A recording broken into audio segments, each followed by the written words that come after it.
April 9th Budget Committee meeting to order. Folks present and accounted for, as well as guests. And thank you folks for joining us again to help with the budget process.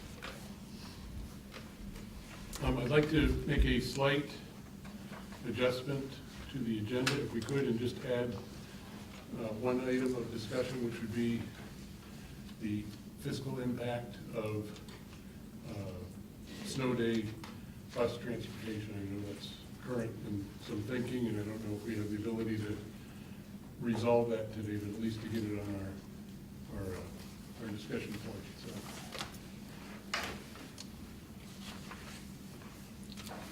You want to do that now? I can maybe put that at the end if that makes sense. So the first item is the approval of the meeting minutes from March 26, 2019. Those were sent around. I'll make a motion to approve. Okay, motion. Second. Second. All in favor? Great. For the audience, I do have extra packets, so I'll bring those out and around.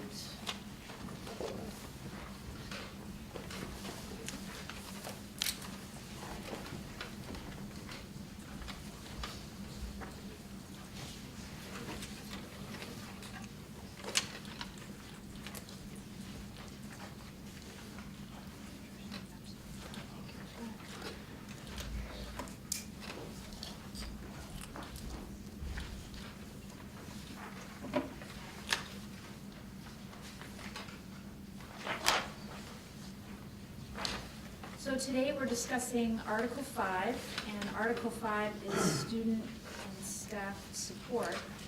I just would like to go over some of the categories that are in this article so that everybody's clear with what it is.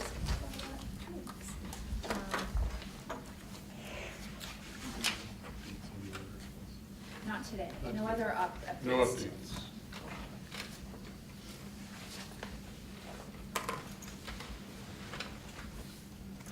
In Article 5, you have services for guidance, nursing, technology. We have Section 504, which is a regular ed initiative to support students who require supports for either medical disability or for emotional needs that do not qualify for special education. We have interventions in our schools, and that is supported in this article, along with professional development to improve instruction, staff training, library services, and assessment.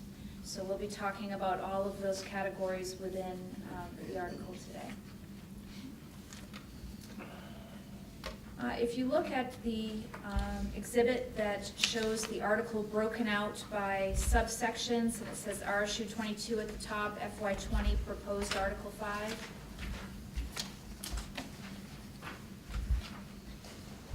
You'll see on the far right-hand side that it delineates your FY 20 proposed budget that we're bringing to you today, along with the increase or decrease for those subsections. We're going to walk through the reasons for those increases and decreases like we typically do, and talk about expenditures or decreases that are $5,000 or less. If you have an interest in any specific subsection and you don't hear it spoken about today, please ask. Okay, let's move on to our second sheet, and it is the sheet that looks this way. I'll display it. It's the budget report by article, and it lists line item adjustments. I'm just going to start in discussing those. We have support in the audience with our administrative team today, and if you have any questions, just stop me. We can talk about any of these things at the moment. Okay, Article 5. The first increase that we note is for our guidance department. Our guidance department increase this year is $35,406.11. That is due to us coding, excuse me, thank you, 15,000. That is for us coding the adjustments and raises for people in the guidance department, and also an adjustment for the position of our guidance secretary here at the high school. Moving on to the increase for health services, that's nursing, and that is for raises and benefit adjustments for our nursing department. And also making sure that our nursing clerk here at the high school was coded correctly and had the full benefits aligned with her salary. We move on to technology. We have a reduction in this line. We do have 2 technology techs who work with Nate, and one of those, we had an adjustment of hours for FY20, so you see a reduction there in the number of hours that that person will be serving. Is there a reason for that? He had- He still will be working, actually a little more than he worked this year, but we had over budgeted last year in anticipation of what we thought he would be doing. So operationally, no changes. So, maybe you're gonna get to this. Where does the $145,000 increase fall into related tech? Mary, that, on this sheet right here, this whole block is technology. The first one was the people. And then below, you'll see we're gonna get into the equipment, leases, and costs. So in summary, that's gonna be about That's 145, Mary. correct. Okay, increase in software maintenance. That is for our school messenger. We have been discussing at Community Relations for about a year that we'd be interested in going to an app and having our website hosted differently so that that app company, School Messenger, would take that over, and we would have that new look, and it would be able to work with people's cell phones much more successfully and have all of our information in one place. Anything you'd like to add about that, Nate? This came out as a way of streamlining communication and a cost savings to the district as well. Year 1 looks to be a little bit more expensive as we take on onboard costs such as developing the website. But years after that, we're going to save to the tune of $2,500, so it will essentially pay for itself in 4 or 5 years. Plus, we'll get added bonuses. We'll get a website district-wide refresh every 3 years, which is included in that support cost, as well as an app, which we currently don't have. And I think I just wanted to add on what Nate said, like a lot of other districts in our local area and nationwide are switching to apps, and I think as cell phone use becomes more and more common, it's a convenient way for people to get that information. I think we had a question from our audience. Can you go over the cost savings again? You talked about $2,500 a year, and you're covering the cost over 4 to 5 years? Yes, so to build out the website, keep School Messenger's Instant Alert program, which we use for cancellations of school, and notification, I think there's weekly or monthly email reports that come out from school, as well as the district app. The year 1 cost is going to be $18,000. Okay. And then we're paying, I think, after that, the tune of about $9,000 and some change a year after that. Right now, for hosting through Rainstorm, I think we're paying about $7,500 a year, and that's after I negotiated with them to get that cost down. In addition to that, another $45,000 to $5,000 for Instant Messenger put out by School Messenger. Now, bundling them together and going to one company is going to save us money as well as give us an app, which we currently don't have. But $2,500 a year for 5 years still comes out to what, $12,500 in savings, right? So you're Okay. saying we're going to save over 5 years $12,500 and going with the bundled app. That's correct. It will essentially, the upgrade cost would say the initial cost of $18,000 of moving to this is more than what we budget for. Okay, so by switching to this company, that upgraded cost, that year one cost, will be paid for in 4 or 5 years by this yearly savings we have by switching to the company. That's what I'm proposing. I think that his concern is that we're showing an increase of $21,000, and it's being, and we're speaking as if it's all attributed to school messenger. Oh, no. And it's not. So there are other costs in that line besides just the school messenger conversion. Okay, thank you. You're welcome.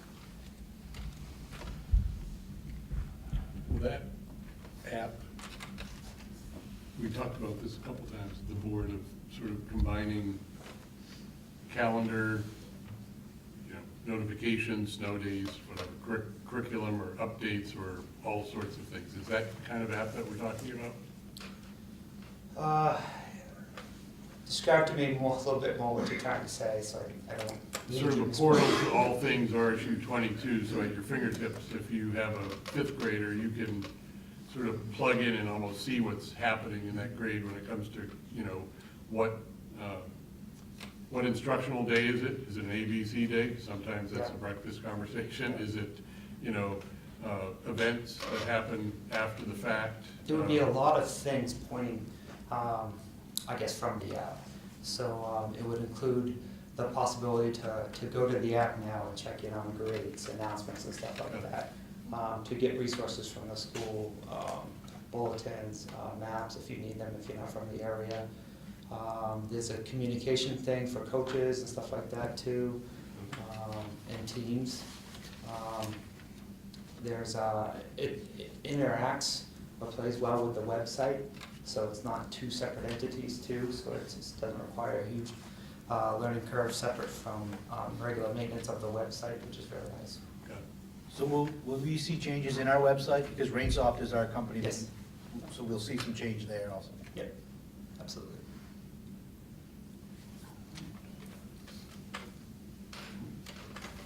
Will we have a presentation at a future board meeting about Of the app? the app? Absolutely. Everybody loves apps. We'll have to be presenting to a lot of people because Yeah, they'll need to be right. able to use it. That's true. We will do that. Okay. Okay. And the other changes in that category, Regan, you hinted at are we have many leases, so some of the other leases are rolled into that? Well, actually, the next line is about the leases, and we'll get right there. But I just want Oh, to I'm let you sorry. know Yep, yep. that the increase in the software repairs and maintenance, I just want to give a better understanding that the $21,000 there, over the years, we've spent anywhere from about $60,000 as low as $52,000. Oh, thank you, very nice. And some of the increase to make up the $21,000, you're going to hear about us having new technology come on board with the high school to refresh the students' computers. And so some of that $21,000 is the software that will be used on those devices. We also have iPads, we have GoGuardian. What GoGuardian Firewalls. is our firewall. GoGuardian is the application we use to help keep the kids safe and alert us, just using our devices, essentially the district's devices. Let us know when inappropriate websites are visited, and when I say us, I mean administration. And then also just keeping kids safe. We're required by law to have a filter, so this supports the filters beyond the school walls. So it goes on, and I think, my point of view, it really empowers parents at home. So while School Messenger is the lion's share of the $21,000, there are other components that are making up the total. So I just wanted you to know that. Okay. Great, ready to move on? So technology leases, we actually have 4 leases that are included in this line, and that includes 2 new leases that we are seeking in this budget. One of those new leases is to refresh the Chromebooks here at the high school and also for our 6th grade.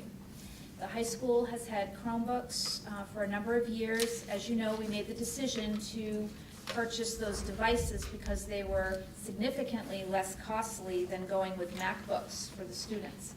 But their shelf life is shorter than a MacBook, so it is time to start that. And we know that because we've reached the number of years that were predicted for their life, but we've also had many failures of motherboards. And Nate is coming to me probably about every 3 weeks, and we're discussing how many students have reported to him with these failures, and we've had to buy new Chromebooks this year to keep them going. So we know it's time there. Secondly to that, we are going to move on a grant opportunity. There is a grant for refreshing the high school teachers' laptops, and the teachers are not included in the MILT support that we get for our middle schools that teach here at the high school. And there's a grant opportunity that we know is at risk for continuation. So this is the last year of guarantee to move on that lease, and so we'd like to do that now so that we're secure in getting some of this paid for by other means. With a matching grant, then I was. It's not a matching No, grant. it's not. They're promising, if approved, $200 per device for the grant, to amount of 3 years. So, And that won't cover the total cost? And so- no, not in this case, no. Right. We're not talking Chromebooks at the That's $300 level, correct. we're talking MacBooks. MacBooks. But their life, it's been very successful for staff. We're looking at a life of 5 to 6 years for the Chromebooks, and we all use them and have had them successfully. We're not seeing the failures with the MacBooks that we are with the Chromebooks. But we expected this with the Chromebooks. We made this decision. And we are moving forward to recommend again that we go with the Generation 2 Chromebooks. Certainly that's new technology for Chromebooks that's available to us now. But we recognize that the savings is actually doing the trick here in the high school. And Nate has surveyed staff, students. Do you want to speak to that? Yeah, we actually put a committee together, and Bill was on it, but he's not here. No. Sorry. Several staff members and students talked about not only what device we wanted, but how we could roll it out, some changes, because we're also looking at the network. We'll talk about that later, but things that would make technology better at HA. And one of the decisions that led to the Chromebook device over the MacBook device was certainly the cost, but it also had to do with the advantages, or taking advantage of the device as far as using the professional development or to its full capabilities. You know, at the end of the day, the Chromebook is able to meet the students' needs. There are certainly a small amount of students that special classes or whatever in which that does not apply, but we feel, or the committee felt, that we could meet those needs by having carts available and a nice iMac garage there, and then the photo lab downstairs, and bring that cost savings back to the district. And from the teaching perspective, I mean, you need to be able to link up to your wall projectors and these, and that generally is in the Mac interface? You could still do it with the Chromebook. It's a little bit more hassle, but the reason or the rationale for the staff to have the devices, they administer tests and other things. They use applications which the Chromebook won't support. Got it. I was gonna say computing power.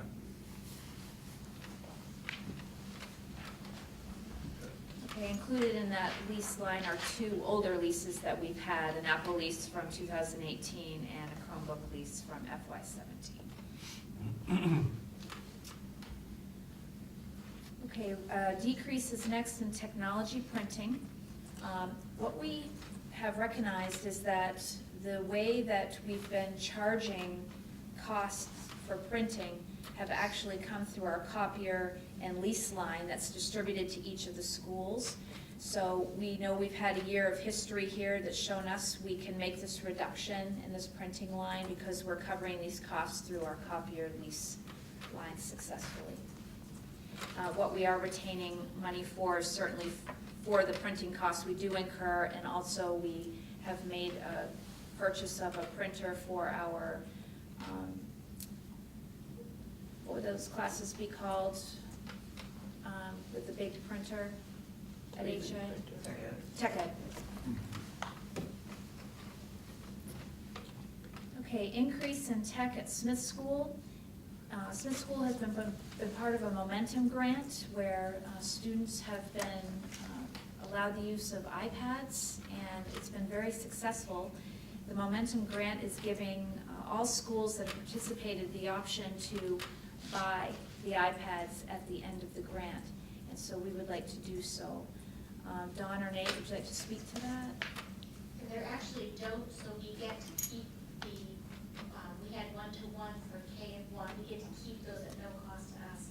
So the buyout is the original program, we started one iPad for 2 kids in grades 2 and 3, and the second year in, they switched it to one-on-one in grades 2 and 3. So we have to pay, they're asking for us to buy out those extras that they went to one-on-ones in the 2nd, 3rd grade. So it's only a small portion of what we actually are receiving.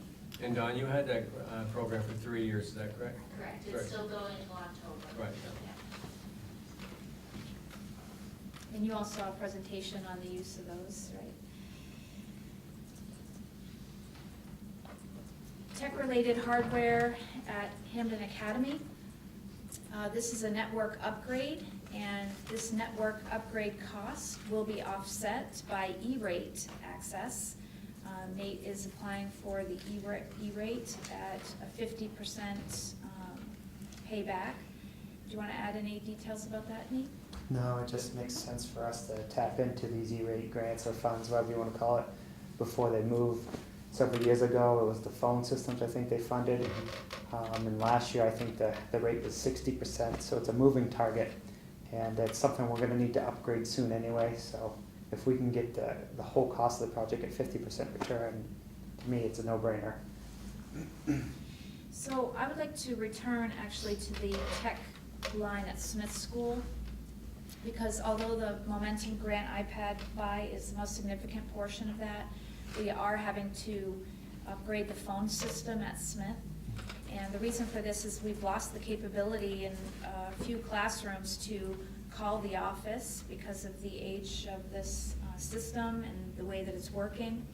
And with Nate bringing up E-rate, this is a perfect example where E-rate is fading fast. And where we would have been able to do this years ago and use E-rate, that opportunity is gone for us with the phone system. So we are having to put that in our budget. So I do have a question. I think it's wonderful that that grant was available and Smith School was able to take advantage of that. But is there any planning to provide that same technology to our other elementary schools? We don't have a plan to go one-to-one at McGraw, and there are reasons for that. We certainly can talk about those more, or bring it to Ed Committee, for instance. But I think sometimes it's not about every school having the same thing. It's that we need to get the resources where they are most advantageous, and I think the grant went to Smith School because they qualified for it. So we don't have a plan to bring the same technology to McGraw. Thank you. Would Kristen or Dawn like to speak to that? Is that, okay. Nate, how many users do we have if we have 2,500 kids and how many teachers? Teachers? Three, About 220. 220, so we're 220. potentially 2,700 equipment users. Is that how many pieces of equipment we have? It's pretty fair. Plus your staff, yeah, you're right. Yeah. I mean, some of these look Yeah. like large numbers, but if I spread it over the number of users, Right. it's like $60 a person a year. We're not all one-to-one, but Yeah. from when I started to where we are now, we've definitely gained quite a bit. And we're exploring areas like Underwing, Momentum, let it be. But yeah, there's a cost for that, and it's not the initial cost too, it's the sustainability. And so always thinking about that, if you put them in there, okay, that's nice, the grant, how are you gonna continue to support that project 4 or 5 years down the road when, you know, those devices have reached their end of life, so. Well, I mean, some of these are, in the past, we would have almost looked at them as a building committee, capital, and, fund systems. We would look at a Right. 10-year payback. We wouldn't have upped the budget, we would have actually looked at it as capital. That's right. And appreciate it. Now, there's so many different things. Is there a likelihood that some of these categories will drop back down next year because of these purchases lasting 5 years, 6 years, 7 years? The phone install, Nate and I have spoken many, many times, this is the new strategy we're using where, yes, we pay up front, but then we will see considerable savings in the next year. The purchase of the iPads for Momentum, one-time purchase. I definitely see these lines would go And down. are some of these rebate programs, did we say? Or not like a rebate, it's actually a payment next to, it's a Cost share. Yes. cost share. So, in some cases, we've had rebate where although it goes up on the budget side, we actually see it on the revenue side as a. Well, that will happen with E-rate for That's the, E-rate, right. Exactly. Okay, Network. that will That will come back happen. on the other side. Yeah. But I think as Nate alluded to earlier, E-rate, we need to watch very carefully the next 1 to probably 4 years to see if that sustains itself.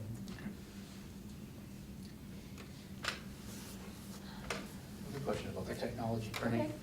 Is that $15,000 savings, is that in a different line though? If we see it as a savings in that line, did that just move lines? I would say there is savings there. Yes, we have put costs where they belong, but I would have to say that we feel we over budgeted here last year, and we did have enough in our other lines to cover what we had. So not necessarily an increase from last year. Correct. We're using it from a different line, but it's not an increase. That's right.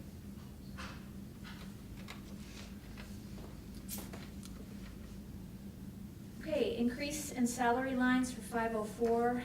These increases are just salary and benefit increases for the ed techs who serve in our 504 program. Decrease in intervention. These are folks who assist us at times like recess times, lunch times, so that teachers can have common planning times so that they can help to plan for interventions with students. And so these folks, we're just seeing an adjustment because of who we literally have hired this year, just a change in who we're paying. I have a question about that. About how many people are we talking about when,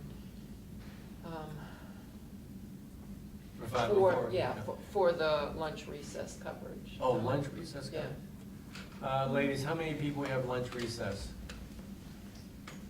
I should have one, but I haven't been able to find it. Okay, yeah. And Jen? I share one with Kristen, and I know Kristen also has a lunch duty monitor. Okay. But we too have, it's a challenge to. Hard time filling them, take yeah. that slot. That's We need three. them. That's 3. That's 3. Thank you. K through 5, Mary Ann, 3. Yeah.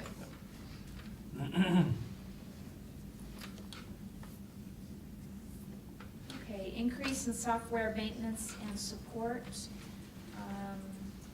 see here. We have several software programs we use for interventions, such as IXL, we use Lexia. Those programs are supported in this line, and we have a situation this year where federal funding that we've often used from our curriculum office is drying up, and we're waiting to see how much we really will get at all, but we've gone with this increase to support those software needs. And we expect, Mary, you expect that some of this can be supported from your lines federally as well, or? Maybe. Okay. So that's why you see an increase, because we're finding the funding drying up in other ways. Let's follow up on the word Mary used there, maybe. We're also watching very closely. If you remember back a few months ago, I gave you a spreadsheet on the federal budget as it pertains to Title I and Title II. You want to watch that very carefully because there's a very good possibility that may dry up. We need to be concerned about that, maybe is a better word to say. Watch it carefully. The next line is one of our substantial increases in this article, and that is the implementation of a math coach. Throughout the past, I would say 18 months, we've been discussing in Ed Committee about our math achievement in RSU 22 and the necessity that we look at all angles to improve instruction. We have implemented a new curriculum, K-8, that is now fully utilized across all grades. We did implement a part-time instructional coach last year, but that was not entirely dedicated to math. And this year, coming out of the Ed Committee, we have made a decision to move on a math coach. We do expect that a majority of the service of this person will serve Winterport schools, although it will be a district position, so we will have access to utilize the resource in all schools. So you see there that that is for the position. We think we would probably be hiring somebody that has more experience, of course, than a new teacher, because it takes training to become a certified math coach. Mary, anything you want to add about that? I think you summed it up nicely.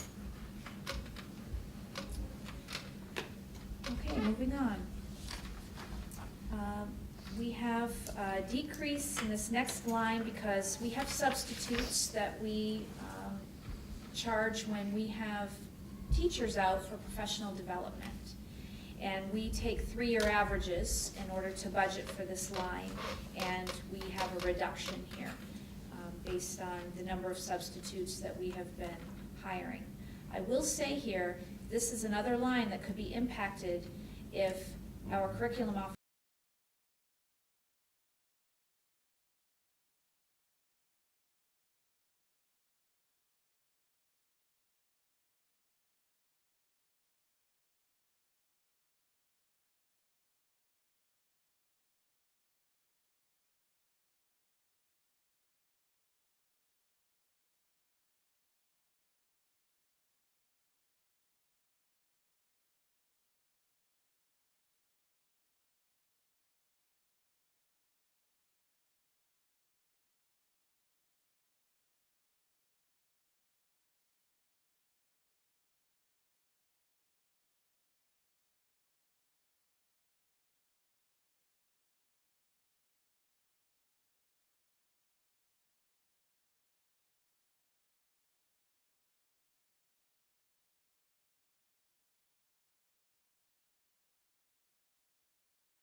Yeah, Right. Within the same budget year, right? Right. But Yes, it's but the not, expenditure will show in our budget. Right.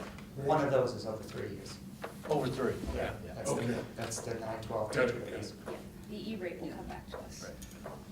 This is a good, these are good Q and As, because even though we project that that's gonna occur, you always have the slight concern sometimes with the federal government that they can change that within their fiscal year, which the state has done also historically as well.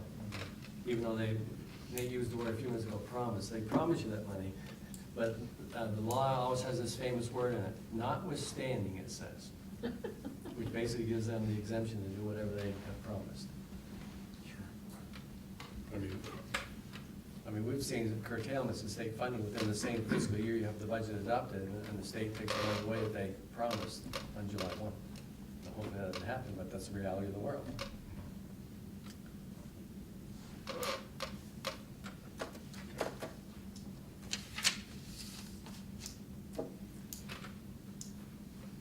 adjusted item, so this is not to solve whether we have snow days or not snow days or whatever, but the fiscal impact of a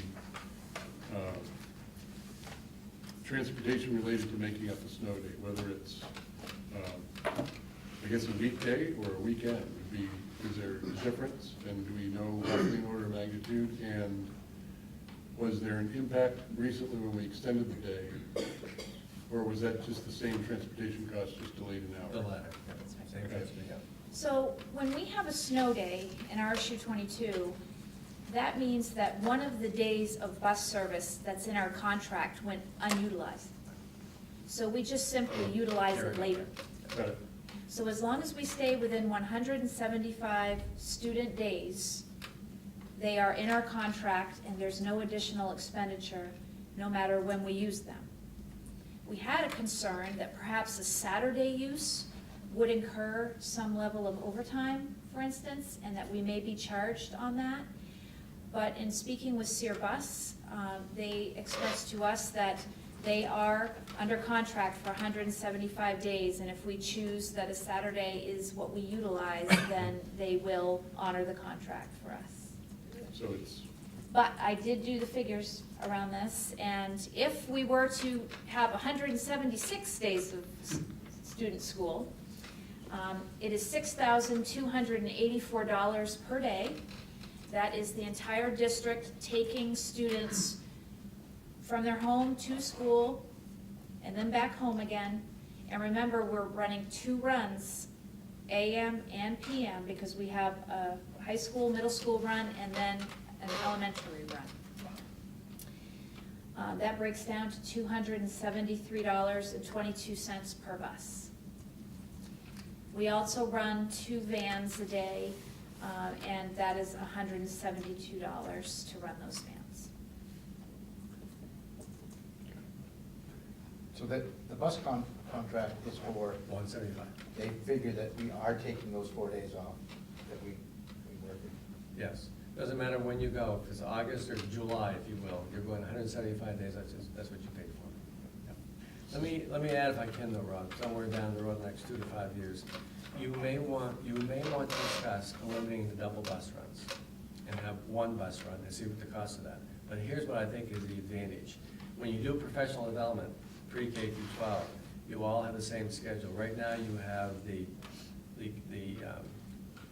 frustration's not the right, the incompatibility between the schedules, that you can't streamline professional development for teachers because they lose time because they're on different schedules.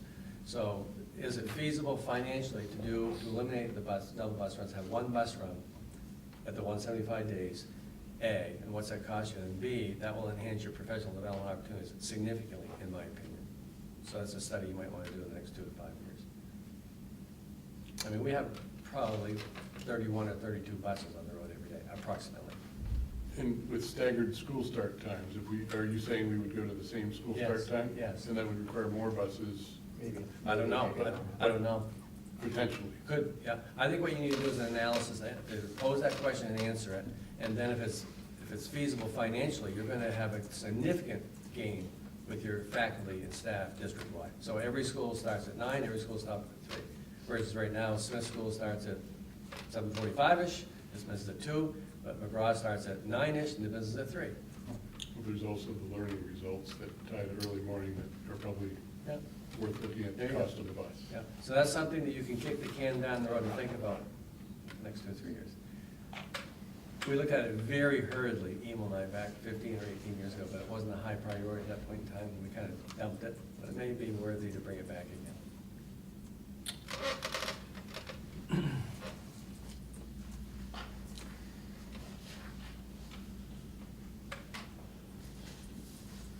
Let me, while we have a little bit of think time, let me put Mary Giard on the spot. Mary, would you agree that that would be advantageous for professional development for our faculty and staff if we had one starting and stopping time for 6 schools? It would be nice in terms of getting everybody in the same place at the same time. Is it value added? Any other principals want to chime in? Kristen? I think it would be wonderful if we could do more cross-school grade levels, you know, like my second grade teacher's working with Dawn's Yeah. second grade teacher. Okay, And sharing staff between schools. There you go. Streamline that whole process. itinerant staff, okay, yeah. What does that look like for your student times for being picked up? I just think I don't know. my niece gets picked up at 6:30 in the morning already. I don't know, Like, yeah. That's early, that's very early, so. Well, that's true, I mean, it depends on when you want your starting times and stopping Yeah. times in school, so for Right, do you example. alter that as well? Well, I look at Kristen, I Yeah. mean, her starting time is approximately 9, ending Right. time approximately 3. Yeah.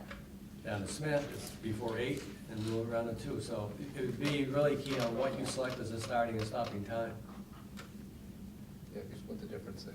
Yeah, Right. then as Rob, I think, was alluding to a little bit, is there's been a lot of movement statewide and nationwide with respect to high schools.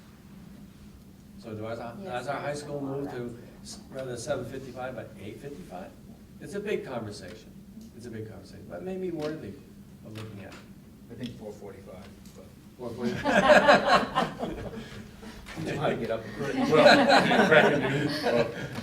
And I've read a lot, I'm not sure, I'm not a scientist, and clearly the Ed committee would know, Right. but the early morning in the middle grade school, that extra hour of sleep and learning results, it has to be more than anecdotal.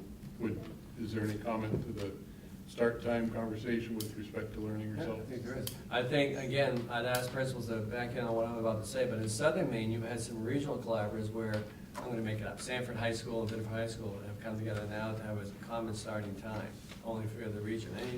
Any principal want to weigh in on that? Our secondary people, Fred and Nick, do you have anything to add to that? No. I can just say, like, I'm not widely familiar with research on that, but what I did read does point to that, you know, that little later start time is more advantageous. High schoolers, amazingly, seem Yeah. to be a big advantage for. I think the American Academy of Pediatrics has come out with a position statement on that. Yes, they have.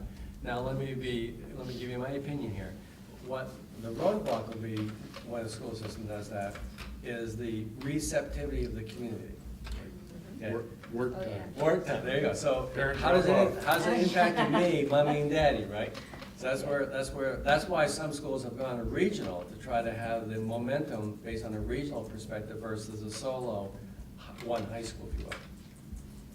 Maybe you could do it in Penquist region, Bangor, Brewer, Orono, Hampden Academy, Bass, all have a good luck with that, but I mean, but, I think that that's a really good point too, because, you know, thinking of athletics and other extracurriculars, if you have schools on different schedules, that becomes really difficult Yeah. for scheduling. Yeah. And those are pinches that are unintended, but can cause big ripple effects. And so I do think that that more global perspective is really important. You can't just go out on your own without consequence. Yeah. Although, you know, schools have done that, but I think that they face some big pressures they hadn't intended on. Well, I know a lot of businesses, we're one that has employees in both school districts. We have a flexible start and end time, you know, between 7 or 9 to 4 to 6, with the core meeting hours only between the 9 and the 4, so that way you're not having any disadvantage regardless of where you come from, and I know a lot of businesses do that as well. So my guess in this day and age, that if there's one thing that is common between all the towns in our district, is probably the work flexibility or environments remote, except for Heath. I mean, they get up at crack of the morning anyhow, no matter what time of the year it is, right? yeah. Oh, that would be great. Okay, Sure. so we're gonna direct our attention to the screen.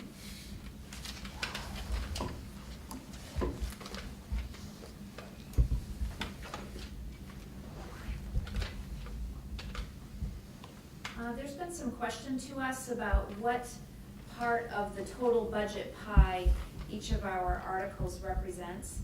So I just wanted to go ahead and talk about this, and I know it might be hard to see. I'm trying to bring that in. It should be easy with all these new technology things. Or is it user? It's user, yeah. I had that happen to me. I know. It's the user. It's the user, it's always. There we go. There we go. Okay. So I just want to go over what each of these are for you, and these are not set in stone percentages. I want to make that declaration. This is just where we are sitting right now as we develop, and these will change. But Article 1 is regular instruction. That is about 36% of our budget. Article 2, special education, 18% of our budget. Article 3 is CTE, which is career and technical ed. That is 0 because career and technical ed now receives their subsidy directly to their site. Article 4 is other instruction, which includes athletics and co-curricular, and that is 2.7% of our budget.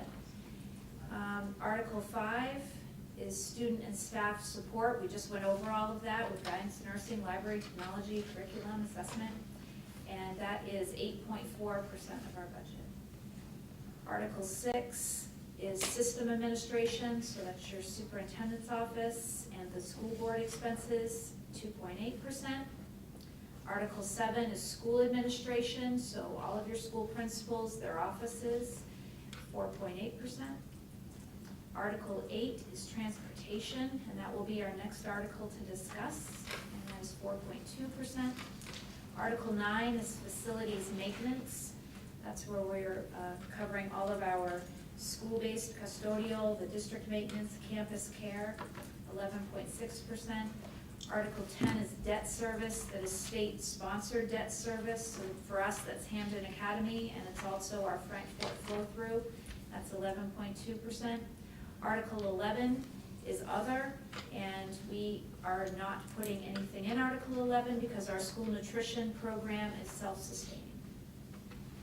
So just gives you a snapshot of where we're at right now for pieces of the pie. Artificial turf, that is actually carried under Facilities maintenance. facilities, right? That is a Because separate- it's not state-sponsored debt service.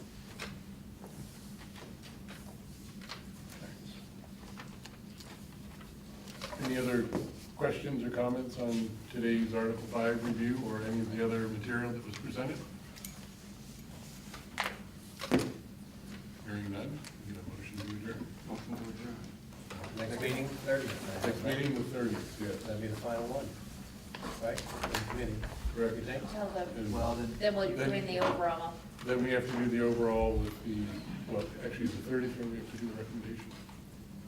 That's Final recommendation. We probably could I think we bring have a it. special one after that, don't we, May a summary? May 15th. Well, the special one will be with the board, so here's my opinion.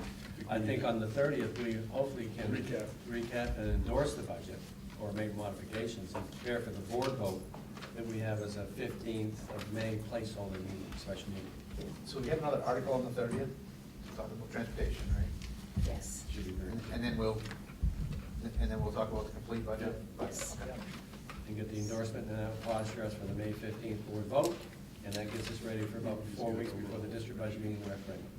And we will be bringing adjustments to certain articles. For instance, with the debt service, for the turf, for instance, we'll bring an adjustment for that. Anything that comes through regarding benefits that needs to be an adjustment, we'll bring that. And hopefully by then, Rob, the legislature will endorse the budget, Correct. because that has not been officially done either. I think I'd like to have one more before the full budget, because we'll be kind of, We need to, we can look at all this, but the final number is really where the rubber So- meets the road. so I did ask- Then we might want to go back through and look at some other things. I did ask Regan to bring the worksheet that we usually put together near the end where it has where we're at with 8279, other revenue sources and all that all laid out so that we know exactly what the local impact is, or at least our best guess. So let me go over the final schedule so So do we you're need to aware. Do we want to reopen the meeting or we already adjourned? Do we Okay. wanna- I think we should. Formally. I apologize, I have May 7th as a budget. Oh, I thought that was Yeah, the we've already said Yeah, I that. think we're all set. There May you go. 7th is our We recap. already did that, Yeah. May Yes, 7th. thank you. We did that already, that was my mistake. You were going to read that. All right, thank you. okay. You need a more modern calendar. I mean, that one's digital. This Oh, one's come on. handwritten. It's better than nothing. That's true. Good. So we have 3 meetings left, April 30th, Right. May 7th, Thank you. May 15th. Thank you. Yeah. I was gonna say, I feel like there's a series coming. There is. You about that, Justin? Just have to read it correctly.